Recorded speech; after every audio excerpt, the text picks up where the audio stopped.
Petit Jornal. Inteligência e irreverência em doses diárias.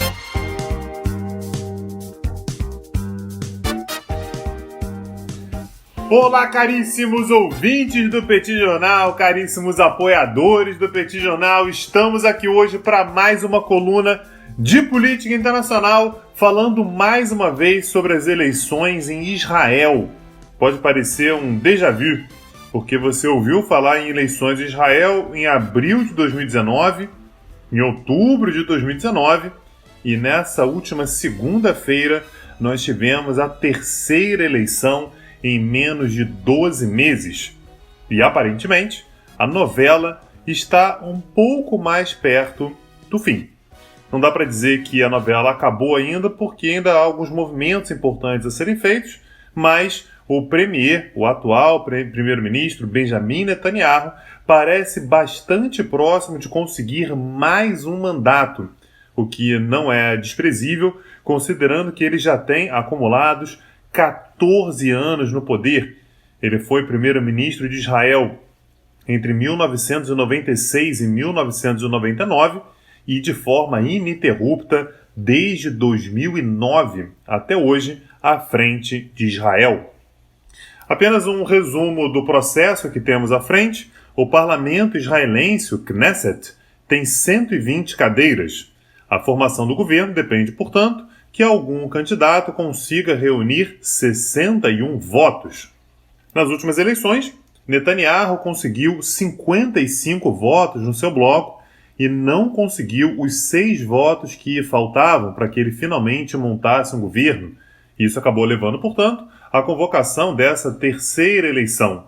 Agora, Netanyahu está ainda mais perto da formação de um governo, já que, segundo as projeções, e no momento que eu falo, cerca de 90% das urnas foram apuradas, ele tem 59 cadeiras na sua coalizão. Do seu partido, o Likud, foram 36, mas ele tem um grupo de partidos, normalmente partidos religiosos de direita, que fecham com Netanyahu, que estão junto com ele. Nessa coalizão, portanto, nós teremos provavelmente 59 cadeiras, o que faria com que ele precisasse de apenas mais 2 cadeiras para montar um novo governo. O crescimento de Netanyahu das eleições de outubro para agora se deve a 2 fatores fundamentais. O primeiro, uma grande jogada diplomática e, por que não, de marketing, com a apresentação do plano de paz arquitetado pelos Estados Unidos, do seu grande aliado, Donald Trump. Uma proposta de plano de paz amplamente favorável a Israel e que agrada bastante a uma parte considerável da população israelense, sobretudo quando fala nas anexações, não apenas dos assentamentos, mas também do Vale do Rio Jordão, que uma parcela importante da população israelense considera que daria mais segurança para o país diante dos seus vizinhos árabes. E o outro elemento crucial foi que Netanyahu conseguiu mobilizar a sua própria base.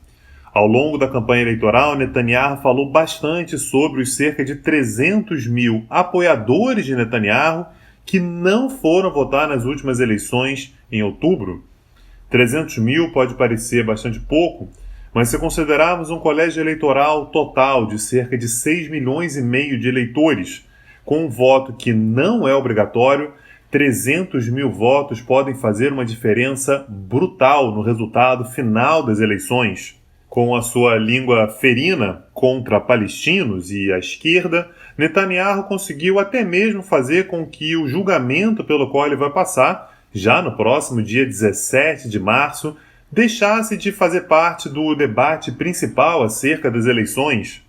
E esse é um elemento que faz parte do tabuleiro nesse momento. As acusações que falam sobre corrupção, fraude e obstrução de justiça por conta de relações espúrias que Netanyahu teria tido com magnatas das telecomunicações para que desse uma cobertura mais favorável ao governo, certamente voltarão ao debate público nesse momento. O ideal para Netanyahu seria que o governo fosse montado rapidamente, de modo que ele fosse colocado como, mais uma vez, o primeiro-ministro que aguentou todas as pressões e todas as acusações e foi mais uma vez escolhido pelo povo de Israel para liderar o país diante dos seus desafios. E, ao que tudo indica, com suas 59 cadeiras, Netanyahu está bastante próximo de conseguir esse objetivo. É claro que, diante do histórico recente das eleições israelenses, conseguir 2 cadeiras pode não ser algo tão trivial assim. Mas há uma percepção, no meio político israelense, até mesmo em meio à população, de que 3 eleições em menos de 12 meses já é algo vergonhoso. Uma 4ª eleição é considerado por muitos setores israelenses como fora de cogitação. Um dos nomes que deve aparecer mais uma vez bastante ao longo dos próximos dias é o de Avigdor Lieberman, que foi ministro da Defesa de Netanyahu e acabou saindo do governo, curiosamente, acusando Netanyahu de ser sutil demais com os palestinos. Deverá ser, mais uma vez, o fiel da balança com suas 7 cadeiras. Muito embora ele faça oposição a Netanyahu, uma oposição pela direita, ele deixou bastante claro que considera também que não deveria haver novas eleições, o que poderia fazer com que ele ou liberasse sua bancada ou até mesmo viesse a apoiar Netanyahu em troca de alguma concessão do atual primeiro-ministro. E é nisso que se sustenta a percepção por parte de grupos ligados a Netanyahu de que ele vai conseguir, o primeiro-ministro vai conseguir, trazer nomes que estariam supostamente na oposição para a base do seu governo, seja por meio de defecções, seja por meio de parlamentares que eventualmente rompam com o seu grupo político. O risco para Netanyahu está na demora. Aparentemente ele está na cara do gol e é um político extremamente habilidoso. Mas a data de 17 de março é bastante preocupante para o primeiro-ministro. Se o julgamento colar Netanyahu uma imagem de corrupto e um primeiro-ministro que teria dificuldade de liderar o país nos seus desafios por ter um presidente envolvido em acusações de corrupção, isso pode fazer com que outros grupos também neguem apoio a Netanyahu. Acho sinceramente improvável que isso aconteça, mas é uma possibilidade na mesa, sobretudo se levarmos em consideração que nos últimos 2 processos eleitorais o governo sempre parecia muito próximo de ser montado, mas na prática isso não aconteceu.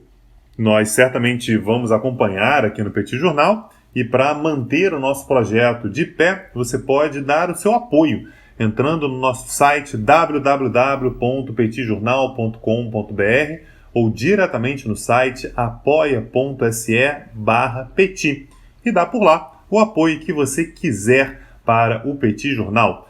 Meu nome é Tanguy Bagdadi e eu falo para o Petit Jornal.